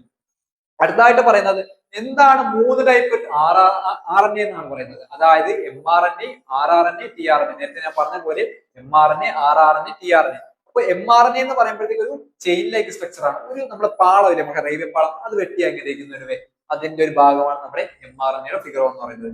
എന്താണ് അവരുടെ function? Carry message for protein from DNA to ribosome. DNA-യിൽ നിന്ന് റൈബോസോമിലോട്ട് എത്തിക്കുക. എന്ത് മെസ്സേജുകളെ? പ്രോട്ടീൻ സിന്തസിസിന് വേണ്ടിയിട്ട് മെസ്സേജുകൾ എത്തിക്കുക. ആരുടെ ഫംഗ്ഷൻ? mRNA-യുടെ ഫംഗ്ഷൻ. അടുത്തായിട്ട് ആരാ? tRNA. tRNA കണ്ട മക്കളെ ഒരു കുരിശ് കണക്ക് ഒരു നോർമൽ ഒരു സിമ്പൽ കണ്ടില്ലേ? അതാണ് tRNA ഫംഗ്ഷൻ. ആരാണ് ഫിഗർ? tRNA-യുടെ ഫിഗർ ആണ്. To bring specific amino acid to the ribosome. ഇവരുടെ ഫംഗ്ഷൻ എന്ന് പറഞ്ഞാൽ വേണ്ട ആവശ്യമായിട്ടുള്ള കുറച്ച് റൈബോസോമുകളെ അല്ലെങ്കിൽ റൈബോസോമിലോട്ട് വേണ്ട അമിനോ ആസിഡുകൾ എത്തിക്കുക. അതാണ് മേജർ ഫംഗ്ഷൻ. ആര്? tRNA-യുടെ. ഇതാണ് എന്തെന്ന് പറയുന്നത് നമ്മുടെ റൈബോസോം കൊണ്ടിരിക്കുകയാണ്. ഈ റൈബോസോമിലോട്ട് കുറച്ച് അമിനോ ആസിഡിനെ ക്യാരി ഔട്ട് ചെയ്യുന്ന ആരാ? നമ്മുടെ tRNA ആണ്. അവരെന്ത് ചെയ്യും? അവരുടെ മെസ്സേജിനനുസരിച്ച് tRNA എന്ത് ക്യാരി ഔട്ട് ചെയ്യും? റൈബോസോമിലോട്ട് അമിനോ ആസിഡിനെ ക്യാരി ഔട്ട് ചെയ്യും. അതാണ് tRNAയുടെ മേജർ ഫംഗ്ഷൻ. ഇപ്പൊ mRNA പറഞ്ഞു, tRNA പറഞ്ഞു, അടുത്ത rRNA. rRNA എന്ന് പറയുമ്പോഴത്തേക്ക് it helps in the formation of bonds between amino acid. നേരത്തെ ഞാൻ പറഞ്ഞ പോലെ നമ്മുടെ അമിനോ ആസിഡുമായിട്ടുള്ള ബോൺസ് എന്ത് ചെയ്യും? കുറച്ചുകൂടി സ്ട്രെങ്തൻ ആക്കുന്ന ഫംഗ്ഷൻ ആർക്കാ വരുന്നത്? നമ്മുടെ rRNAക്കാണ് വരുന്നത്. അപ്പൊ 3 പറഞ്ഞു: mRNA, rRNA, tRNA. mRNA എന്ന് പറഞ്ഞത് എന്ത് ക്യാരി ഔട്ട് ചെയ്തു? പ്രോട്ടീൻ സിന്തസിന് വേണ്ടിയിട്ടുള്ള എന്ത് ക്യാരി ഔട്ട് ചെയ്തു? DNA നിന്ന് റൈബോസോമിലോട്ട് മെസ്സേജുകളെ ക്യാരി ഔട്ട് ചെയ്തു. അവരെന്ത് ചെയ്തു? കൊണ്ടുവന്ന് കഴിഞ്ഞു. അവന്മാരെ ഫംഗ്ഷൻ കഴിഞ്ഞ് അവന്മാര് പോയി. അടുത്ത ആരാ? tRNA വരുന്നുണ്ട്. tRNA എന്ന് പറയുമ്പോൾ എന്താ? അമിനോ ആസിഡുകളെ എങ്ങോട്ട് കൊണ്ടുവരുന്നു? റൈബോസോമിലോട്ട് കൊണ്ടുവരുന്നു. rRNAയുടെ ഫംഗ്ഷൻ എന്താ? ബോണ്ട് എന്ത് ചെയ്യുക? സ്ട്രോങ്ങർ ആക്കുക. ഇത്രയുള്ള mRNA, rRNA, tRNA. അടുത്തതായിട്ട് ജെനറ്റിക്സിനെ പറ്റിയിട്ട് അതൊരു അതായത് നമ്മുടെ ഫാദർ ഓഫ് ജെനറ്റിക്സ് എന്ന് പറയുന്ന ആരാ? നമ്മുടെ ജോഹാൻ മെൻഡൽ അല്ലെങ്കിൽ ഗ്രിഗർ ജോഹാൻ മെൻഡൽ എന്ന് പറയുന്ന സയന്റിസ്റ്റ് ആണ് നമ്മുടെ ഫാദർ ഓഫ് ജെനറ്റിക്സ് എന്ന് പറയുന്നത്. പുള്ളി കുറച്ച് കണ്ടുപിടുത്തങ്ങളൊക്കെ പീ പ്ലാന്റ്സിലൊക്കെ നടത്തിയതിനു ശേഷമാണ് കുറെ ക്രോസുകളും കാര്യങ്ങളൊക്കെ കണ്ടുപിടിച്ചത്. അപ്പൊ ഫാദർ ഓഫ് ജെനറ്റിക്സ് ആരാണെന്ന് ചോദിച്ചാൽ ആരാ മക്കളെ? Gregor Johann Mendel. Gregor Johann Mendel. Gregor Johann Mendel. മെന്റലിന്റെ കുറെ പോസ്റ്റുലേറ്റും കാര്യമൊക്കെ പഠിക്കാൻ അങ്ങോട്ട് പോകാം. അപ്പൊ അതാണ് ആരാണ് father of genetics? Gregor Johann Mendel. അപ്പൊ പുള്ളി പറഞ്ഞ കേസ് എന്ന് പറയുമ്പോഴത്തേക്ക് പീ പ്ലാന്റിൽ പുള്ളി ഒരു സ്റ്റഡി നടത്തി. പീ പ്ലാന്റിൽ പുള്ളി when plants that differ a pair of contrasting traits are hybridized, only one trait is expressed while the other remains hidden in offsprings of first generation. അതായത് പുള്ളി എന്ത് ചെയ്തു? ഇവിടെ ഉയരം കൂടിയ ഒരു പീ പ്ലാന്റ് എടുത്തു, ഉയരം കൂടിയൊരെണ്ണം എടുത്തു, ഉയരം കുറഞ്ഞൊരു പീ പ്ലാന്റ് എടുത്തു. എന്നിട്ട് ഇത് നമ്മൾ ക്രോസ് ചെയ്തപ്പോഴത്തേക്ക് ഈ ജനറേഷനിൽ എങ്ങനത്തെ ട്രേറ്റാ കിട്ടിയെന്ന് നോക്കുന്നുണ്ട്. വലുതാണോ, വലിയ പ്ലാന്റ് ആണോ കിട്ടിയത്, ചെറിയ പ്ലാന്റ് ആണോ കിട്ടിയത് എന്നാണ് പുള്ളി നടത്തിയ ഒരു എക്സ്പെരിമെന്റ്. ആ എക്സ്പെരിമെന്റിലാണ് ഇവിടെ കാണിക്കുന്നത്. ഫസ്റ്റ് ജനറേഷനിൽ നമ്മൾ എന്ത് ചെയ്തു? ഒരു വലിയ പീ പ്ലാന്റ് എടുത്തു, അതിനെന്ത് ചെയ്തു? ക്യാപിറ്റൽ ടി എന്ന് റെപ്രസെന്റ് ചെയ്തു. തൊട്ടടുത്തായിട്ട് എന്ത് ചെയ്യൂ? ഒരു ചെറിയ പീ പ്ലാന്റ് ഉണ്ട് മക്കളെ, അവിടെ നമുക്ക് കാണാൻ കഴിയുമല്ലോ മക്കളെ. നാട്ടെ ഇവിടെ നമുക്ക് കാണാൻ കഴിയാം ഒരു ക്യാപിറ്റൽ ടി, അതുപോലെ തന്നെ സ്മോൾ ടി. ഇതെന്ന് പറയുമ്പോഴത്തേക്ക് ക്യാപിറ്റൽ ടി എന്ന് പറയുമ്പോൾ എന്താ? വലിയ പീ പ്ലാന്റിനെയും സ്മോൾ ടി എന്ന് പറയുമ്പോൾ എന്താ? ചെറിയ പീ പ്ലാന്റിനെ റെപ്രസെന്റ് ചെയ്യുന്നു. ഇതെന്ത് ചെയ്തു? ഇതുമായിട്ട് ക്രോസ് ചെയ്യുമ്പോഴത്തേക്ക് നമുക്ക് എന്ത് കിട്ടി? ക്യാപിറ്റൽ ടി, സ്മോൾ ടി എന്ന് പറയുന്നത് കിട്ടി. അതാണ് എന്തെന്ന് പറയുന്നത്? ഫസ്റ്റ് ജനറേഷൻ അല്ലെങ്കിൽ ഫസ്റ്റ് തലമുറ എന്ന് പറയുന്നത്. ഇവിടെ നമുക്ക് കാണാം എന്താ? ഈ ഒരു ഇതെന്ന് പറയുന്നത് എന്താ? വലിയ പീ പ്ലാന്റും ഇതെന്ന് പറയുന്നത് എന്താ? ചെറിയ പീ പ്ലാന്റും ആണ്. ഇവിടെ നമുക്ക് ക്യാപിറ്റൽ ടിയും സ്മോൾ ടിയും അത് രണ്ടും കൂടി ക്രോസ് ചെയ്തപ്പോഴത്തേക്ക് നമുക്ക് എന്ത് കിട്ടി? ഇതാണ് എന്തെന്ന് പറയുന്നത്? F1 generation. എന്താണ്? F1 generation. ഈ ജനറേഷൻ ആണ് എന്ത്? ഫസ്റ്റ് തലമുറ, ഒന്നാം തലമുറ എന്ന് പറയുന്നത്. ഇതാണ് ഗ്രിഗർ ജോഹാൻ മെൻഡലിന് ഫസ്റ്റ് കിട്ടിയ ഒരു ഐഡന്റിഫിക്കേഷൻ. ഓക്കെ, അപ്പൊ ഇവിടെ എന്താണ് പറഞ്ഞത്? ഒരു ക്യാപിറ്റൽ ടി, രണ്ട് ക്യാപിറ്റൽ ടി എടുത്തു, രണ്ട് സ്മോൾ ടി എടുത്തു, എന്നിട്ട് പുള്ളി എന്ത് ചെയ്തു? അതിനെ ക്രോസ് ചെയ്തു. ക്രോസ് ചെയ്തപ്പോഴത്തേക്ക് എന്ത് കിട്ടി? F1 ജനറേഷൻ എന്ത് കിട്ടി എന്നാ പറഞ്ഞാൽ? വലിയ ഒരു പീ പ്ലാന്റ് കിട്ടി. ഫസ്റ്റ് ജനറേഷൻ ഒന്നാം തലമുറയിൽ എന്താണ്? ക്യാപിറ്റൽ ടി, സ്മോൾ ടി ആയിട്ട് വന്നത് എന്താണ്? ക്യാപിറ്റൽ ആണ്. എല്ലാം വലിയ പ്ലാന്റ് കിട്ടി. അടുത്തതായിട്ട് അതില് മോണോഹൈബ്രിഡ് ക്രോസിൽ പുള്ളിക്ക് ഉണ്ടായ കുറച്ച് പോസിറ്റീവ് കുറച്ച് കാര്യങ്ങളാണ് പുള്ളി പറയുന്നത്. A trait is controlled by two factors. ഒരു ട്രേറ്റ് എപ്പോഴും കൺട്രോൾ ഔട്ട് ചെയ്യുന്നത് ഒറ്റ ഫാക്ടർ കൊണ്ടാണ്. ഒറ്റ ഫാക്ടർ ആയിരിക്കും കൺട്രോൾ ഔട്ട് ചെയ്യുന്നത്. Out of the contrasting traits or alleles, only one is expressed and one is often is recessive. അതായത് പുള്ളി പറഞ്ഞത് രണ്ട് ഫാക്ടർ ആയിരിക്കും എപ്പോഴും കൺട്രോൾ ചെയ്യുന്നതെന്ന് പറഞ്ഞു. മെൻഡലീവിന്റെ ഫസ്റ്റ് പോസ്റ്റുലേറ്റ് ആണ് A trait is controlled by two factors. അതിൽ രണ്ടാമത്തെ പോയിന്റ്, ഔട്ട് ഓഫ് കോൺട്രാസ്റ്റിംഗ് ട്രേറ്റുകളിൽ ഒരെണ്ണം റിസസീവ് ആവാം അല്ലെങ്കിൽ ഒരെണ്ണം ഡോമിനന്റ് ആവാം. അതായത് ഒരെണ്ണം വലിയ ചെടിയാവാം അല്ലെങ്കിൽ ഒരെണ്ണം ചെറിയ ചെടിയാവാം. ഇത് ആര് പറഞ്ഞു? മെൻഡലീവ് പറഞ്ഞു. മോണോഹൈബ്രിഡ് ക്രോസുകളെ പറ്റിയിട്ടുള്ളതാണ്. മൂന്നാമത്, when gametes are formed, the factors that determine traits is separated without mixing. ഈ ഗമീറ്റ് ഫോം ചെയ്യുന്ന സമയത്ത് ഈ ഉണ്ടായിരുന്ന ട്രേറ്റുകളിൽ ഒരു സെപ്പറേഷൻ, മിക്സിംഗ് അപ്പ് ആവാതെ ഒരു സെപ്പറേഷൻ നടക്കില്ല എന്ന് പറഞ്ഞു. അങ്ങനെ പുള്ളിക്ക് കിട്ടിയ ജനറേഷൻ ആണ് 3:1 എന്ന് പറയുന്നത്. അതായത് സെക്കൻഡ് ജനറേഷൻ. എങ്ങനെ കിട്ടി? പുള്ളി ഫസ്റ്റ് കിട്ടിയ നമ്മുടെ ക്യാപിറ്റൽ ടി, സ്മോൾ ടി ഇല്ലേ, അതായത് ഫസ്റ്റ് ജനറേഷനിൽ പുള്ളിക്ക് എന്താ കിട്ടിയ? ഒരു ക്യാപിറ്റൽ ടി കിട്ടി, ഒരു സ്മോൾ ടി കിട്ടി. ഇതാണ് ഫസ്റ്റ് ജനറേഷൻ. ഇതിനെ സെൽഫ് പോളിനേഷൻ ചെയ്തു പുള്ളി. സെൽഫ് പോളിനേഷൻ ചെയ്യുമ്പോഴത്തേക്ക് ക്യാപിറ്റൽ ടി എന്ത് ചെയ്തു? ക്യാപിറ്റൽ ടി കിട്ടി. അതുപോലെ തന്നെ ഈ ക്യാപിറ്റൽ ടി എന്ത് ചെയ്തു? ഈ സ്മാൾ ടി ആയിട്ട് ക്രോസ് ചെയ്തപ്പോഴത്തേക്ക് ക്യാപിറ്റൽ ടി, സ്മാൾ ടി കിട്ടി. അതുപോലെ തന്നെ എന്ത് ചെയ്തു? ഈ ക്യാപിറ്റൽ ടി, ഈ സ്മോൾ ടിയും ക്യാപിറ്റൽ ടിയും കൂടെ ക്രോസ് ചെയ്യുമ്പോഴത്തേക്ക് ക്യാപിറ്റൽ ടി, സ്മോൾ ടി കിട്ടി. പിന്നെ അതേപോലെ ഈ സ്മോൾ ടിയുടെ ഇല്ലേ, അതും കൂടെ ക്രോസ് ചെയ്തപ്പോഴത്തേക്ക് എന്ത് കിട്ടി, പുള്ളിക്ക് 3:1 റേഷ്യോ കിട്ടി. ഇവിടെ നോക്കി, capital T toll plant, capital T small T toll plant, capital T small T toll plant, small T door plant ആണ്. അപ്പോ 3 വലുതും 1 ചെറുത്. അപ്പോ 3:1 ആണ് റേഷ്യോ എന്ന് പറയുന്നത്. 3:1 ആണ് എന്താണ് മക്കളെ 3:1 എന്ന് പറയുന്നത് എന്താണ് റേഷ്യോ. F1 അതായത് ഫസ്റ്റ് ജനറേഷനെ സെൽഫ് പോളിനേഷൻ ചെയ്തപ്പോൾ കിട്ടിയ കാര്യങ്ങളാണ് ഈ പറയുന്നത്. ക്യാപിറ്റൽ ടി എന്ത് ചെയ്തു, ക്യാപിറ്റൽ ടി ആയിട്ട് ക്രോസ് ചെയ്തപ്പോഴത്തേക്ക് ഫസ്റ്റ് ടോള് കിട്ടി. പിന്നെ ഒരു ക്യാപിറ്റൽ ടി സ്മോൾ ടി ആയിട്ട് ഫസ്റ്റ് ടോള് കിട്ടി.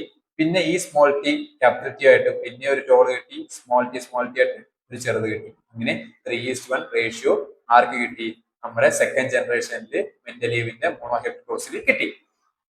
ഇതാണ് 3:1 റേഷ്യോ എന്ന് പറയുന്നത്. ഇതാണ് നോർമൽ മോണോഹൈബ്രിഡോസിന്റെ പോസിലേറ്റ്. അടുത്തതായിട്ട് മോണോഹൈബ്രിഡിൽ നിന്ന് നമ്മൾ അങ്ങോട്ട് വരികയാണ്, ഡൈഹൈബ്രിഡ് ക്രോസിലോട്ട് വരികയാണ്. ഇവിടെയാ dihybrid cross. Hybridization by considering pair of contrasting trait of 2 characters. 2 characters ഒരുമിച്ചുള്ള ജനറേഷന് മെന്റലീവ് ചെയ്ത ഒരു എക്സ്പെരിമെന്റ് ആണ് ഡൈഹൈബ്രിഡ് ക്രോസ്. ഇവിടെ ചാള ആൻഡ് റൗണ്ട് സീഡഡ് ആയിട്ടുള്ള ഒരു പ്ലാന്റിനെയും ഡോർഫ് ആൻഡ് റിംഗിൾ ആയിട്ടുള്ള ഒരു ചെറുതിനെയും ഒരു വലുതിനെയും എടുത്തു. അതാണ് പുള്ളി പറയുന്നത്. ഇവിടെ പുള്ളി എന്ത് ചെയ്തു, ക്രോസ് ചെയ്ത സമയത്ത് പുള്ളിക്ക് എങ്ങനെയാണ് ഒരു ക്യാപിറ്റൽ ടി സ്മാൾ ടി അതുപോലെ തന്നെ ക്യാപിറ്റൽ ടി സ്മാൾ ടി ട്വാളിനെയും ക്യാപിറ്റൽ ആർ സ്മോൾ ആർ എന്ത് റൗണ്ട് സീഡഡിനെയും റെപ്രസെന്റ് ചെയ്തു. അതുപോലെ തന്നെ capital T small T capital R small R എന്താ, capital T small T tall and round seed, അതുപോലെ തന്നെ ക്യാപിറ്റൽ ടി സ്മാൾ ടി അതുപോലെ തന്നെ ക്യാപിറ്റൽ ആർ സ്മോൾ ആർ എന്ന് പറഞ്ഞാൽ tall and round seed, small R tall and wrinkle സീഡിനെയാണ് represent ചെയ്തത്. Okay, അപ്പോ ഇതാണ് ഡൈഹൈബ്രിഡ് ക്രോസ് പറയുന്നത്. During gamete formation the paired factors that determine a particular characters that segregate with one out mixing and independently assort each offspring. അതായത് normally ഒരു dihybrid ക്രോസിൽ രണ്ട് ജോഡിയാണ് എടുക്കുന്നത്. അതായത് 2 പേഴ്സ് എടുക്കുന്നു, ഒരു ഹൈറ്റ് പ്ലാന്റ് എടുക്കുന്നു, ഷേപ്പ് ഓഫ് സീഡും എടുക്കുന്നു. അതായത് ടോൾ ആൻഡ് റിംഗിളും ടോൾ ആൻഡ് ഡാർഫും. അത് വെച്ചിട്ടാണ് ഡൈഹൈബ്രിഡ് ക്രോസ് ആര് പറഞ്ഞത്, മെന്റലീവ് പറഞ്ഞത്.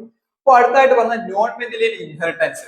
അതിൽ വരുന്ന കുറച്ച് ക്യാരക്ടേഴ്സ് ആണ് നമ്മുടെ ഇൻകംപ്ലീറ്റ് ഡോമിനൻസ്, മൾട്ടിപ്പിൾ അല്ലിലിസം, കോഡോമിനൻസ്. അതല്ല, അതിൽ ഒന്നാമതായിട്ട് incomplete dominance. Crossing of A red of 4 o'clock plant with white colored results pink flowered. A dominant allele cannot fully hide the allele of recessive trait. അതായത് ഇവിടെ ഒരു 4 മണി ചെടി എടുക്കുകയാണ്, കളറുടെ pink coloured crossing over a red coloured 4 o'clock plant with white color result pink flower. അതായത് ഇവിടെ ഒരു റെഡ് കളർ 4 മണി ചെടിയും വൈറ്റ് കളറുടെ ക്രോസിംഗ് ഓവർ ചെയ്യുമ്പോഴത്തേക്ക് അവിടെ എന്ത് ചെയ്തു, അവിടെ പിങ്ക് ഫ്ലവേർഡ് ആയിട്ടുള്ള കുറച്ച് 4 മണി ചെടികൾ ഫോം ചെയ്യാൻ തുടങ്ങി. A dominant അലീൽ cannot fully hide the അലീൽ of recessive trait. ഒരു ഡോമിനന്റ് ആയിട്ടുള്ള ട്രേറ്റ് എന്തിനെ ക്രോസ് ചെയ്യാൻ പറ്റിയില്ല, ഒരു റിസസീവ് ആയിട്ട് അലീലിനെ എന്ത് ചെയ്യാൻ പറ്റില്ല, ഫുള്ളി ഹൈഡ് ആക്കാൻ പറ്റിയില്ല. അതാണ് നോൺ മെറ്റീരിയൽ ഇൻഹെറിറ്റൻസിലെ ഇൻകംപ്ലീറ്റ് ഡോമിനൻസ് പറയുന്നത്. രണ്ടാമതായിട്ടാണ് കോഡോമിനൻസ്. അതായത് ചില പശുക്കളൊക്കെ ഇല്ലേ, റോൺ കോട്ട് പാറ്റേൺ ഒക്കെ വരുന്നത്, നമ്മുടെ ജേഴ്സി പശു എന്നൊക്കെ പറയുമല്ലോ, അതിന്റെയൊക്കെ ഒരു പാറ്റേൺ ആണ് ഈ കോഡോമിനൻസ് പറയുന്നത്. Roan coat pattern found on some cattle and horses, both alleles exhibit their traits at same time. അതായത് ചില കാറ്റിലുകളും ചില കുതിരകളിലൊക്കെ നമ്മൾ കണ്ടിട്ടില്ലേ, പശുക്കളെ പോലെ വെള്ളം കറുപ്പും രീതിയിലൊക്കെ പാടുകൾ, അതാണ് റോൺ കോട്ട് പാറ്റേൺ എന്ന് പറയുന്നത്. ഇതൊരു കോഡോമിനൻസ് ആണ്. ഇത് എങ്ങനെ വരുന്നു, both alleles exhibit their traits at same time. ഓരോ അല്ലീലും ഒരേ സമയത്ത് എന്ത് ചെയ്യും, എക്സിബിറ്റ് ചെയ്യുമ്പോഴത്തേക്കാണ് ഇങ്ങനെ വരുന്നത്. അത് ഈക്വൽ ആയിട്ട് ഒരു വൈറ്റ് കളറും വൈറ്റും ബ്രൗണും ആയിട്ട് വരുന്നു, റോൺ കോട്ട് പാറ്റേൺ. അതിൽ വൈറ്റ് ഈക്വൽ ആയിട്ടും ബ്രൗൺ ഈക്വൽ ആയിട്ടും വന്നാൽ എന്ത് ചെയ്യും, അതാണ് കോഡോമിനൻസ് പറയുന്നത്. ഒരേ സമയത്ത് അല്ലീലുകളെല്ലാം എക്സിബിറ്റ് ചെയ്യുന്നു, അതാണ് കോഡോമിനൻസ്. മൂന്നാമതായിട്ട് നമ്മുടെ മൾട്ടിപ്പിൾ അല്ലേലിസം. ഇതാ multiple allelism. It is a ABO blood group in humans. Genes has more than 2 alleles. ഒന്നിൽ കൂടുതൽ അല്ലീലുകൾ ഉള്ളതാണ് മൾട്ടിപ്പിൾ അല്ലേലിസം എന്ന് പറയുന്നത്. Genes has more than 2 alleles. Genes എന്തായിരുന്നു, ഒന്നിൽ കൂടുതൽ അല്ലീലുകൾ, അതായത് 2ൽ കൂടുതൽ അല്ലീലുകളെ ക്യാരി ഔട്ട് ചെയ്യുന്നതിനെയാണ് മൾട്ടിപ്പിൾ അല്ലേലിസം എന്ന് പറയുന്നത്. അതിന് എക്സാമ്പിൾ IA, IBI ഇതൊക്കെയാണ് നോർമൽ എക്സാമ്പിൾ. മൂന്നാമത് അല്ലെങ്കിൽ നാലാമതായിട്ട് ഫസ്റ്റ് ഏതാ പറഞ്ഞത്, നമ്മൾ ഏതാ പറഞ്ഞത്, ഏതാ ഇൻകംപ്ലീറ്റ് ഡോമിനൻസ് പറഞ്ഞു, കോഡോമിനൻസ് പറഞ്ഞു, മൾട്ടിപ്പിൾ അല്ലേലിസം പറഞ്ഞു, ലാസ്റ്റ് ആയിട്ട് പോളിജെനിക് ഇൻഹെറിറ്റൻസ്. പോളിജെനിക് ഇൻഹെറിറ്റൻസ് എന്ന് പറയാൻ difference in skin colour, skin കളറിൽ ഉണ്ടാകുന്ന വ്യത്യാസങ്ങളെ പറ്റിയിട്ടാണ് പറയുന്നത്. More than 1 gene colour control the production of melanin which colour the skin. അതായത് ഒരു ജീനാണ് കൺട്രോൾ ചെയ്യുന്നത്. മെലാനിൻ എന്ന് പറഞ്ഞ ഒരു പിഗ്മെന്റ് ആണ്, നമുക്ക് കളർ തരുന്ന ഒരു പിഗ്മെന്റ് ആണ് മെലാനിൻ എന്ന് പറയുന്നത്. നോർമലി നമ്മൾക്ക് ചിലപ്പോ ഇത്രയും ഭാഗത്ത് ടാൻ അടിക്കാത്തപ്പോ ഇവിടെ അങ്ങോട്ട് വേറെ കളർ ആയിരിക്കും, ഇവിടെ വേറൊരു കളർ ആയിരിക്കും. അതാണ് എന്ത് എന്ന് പറയുന്നത്, പിഗ്മെന്റ് എന്ന് പറയുന്നത് നോർമലി ഉണ്ടാവുന്ന ഒരു ജീനിനുണ്ടാവുന്ന കൺട്രോൾ ആണ്. അതായത് മെലാനിന്റെ പ്രൊഡക്ഷനിൽ എന്ത് ചെയ്യും, ജീൻ കൺട്രോൾ ഔട്ട് ചെയ്യും. അപ്പോൾ സ്കിന്നിന് എന്ത് ചെയ്യും, കുറെയൊക്കെ കളർ വ്യത്യാസം ഉണ്ടാവും. അതാണ് പോളിജെനിക് ഇൻഹെറിറ്റൻസ് എന്ന് പറയുന്നത്. നോർമലി സ്കിൻ കളറിൽ ഉണ്ടാവുന്ന വ്യത്യാസം, അതാണ് പോളിജെനിക് ഇൻഹെറിറ്റൻസ്. ഈ സ്കിൻ കളറിലുള്ള ഡിഫറൻസിനെ പറ്റിയിട്ട് പറയുകയാണെങ്കിൽ, as the intensity of sunlight varies in different geographical areas, genetic variation suitable for skin color each region have occurred. Environmental factors such as sunlight, light and vitamin D also influence skin color. അതായത് colour difference ഉള്ള വ്യത്യാസം എന്നാണ് പറയുന്നത്. അതായത് ചില geographical ഏരിയകളിൽ, മക്കളെ, ചില ജിയോഗ്രഫിക്കൽ ഏരിയയിൽ താമസിക്കുന്നവർക്ക് സൺലൈറ്റിന്റെ ഇന്റൻസിറ്റി കൂടുതലായിരിക്കും. അപ്പോൾ സൺലൈറ്റിന്റെ ഇന്റൻസിറ്റി കൂടുതലനുസരിച്ച് എന്ത് ചെയ്യാൻ പറ്റും, ഇവിടെ പിഗ്മെന്റിൽ അല്ലെങ്കിൽ കളറിൽ വ്യത്യാസം ഉണ്ടാവും. അപ്പൊ ഈ മെലാനിന്റെ അളവ് കൂടുന്നതനുസരിച്ച് കളറിൽ വ്യത്യാസം വരാം. മെലാനിൻ എന്ന് പറയുന്നത് ഒരു പ്രൈമറി പിഗ്മെന്റ് ആണ്. എന്ത് കൊടുക്കുന്നുണ്ട്, സ്കിന്നിന് കളർ കൊടുക്കുന്നുണ്ട്. ഇവരെ അനുസരിച്ച് ഈ എമൗണ്ട്, അതായത് മെലാനിന്റെ എമൗണ്ട് ടൈപ്പ് അനുസരിച്ചായിരിക്കും നമ്മുടെ സ്കിന്നിന് കളർ കിട്ടുന്നത്.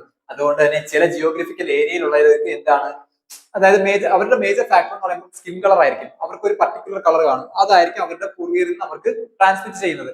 As the intensity of sunlight varies in different geographical regions, genetic variation is suitable for the skin color for each region have occurred.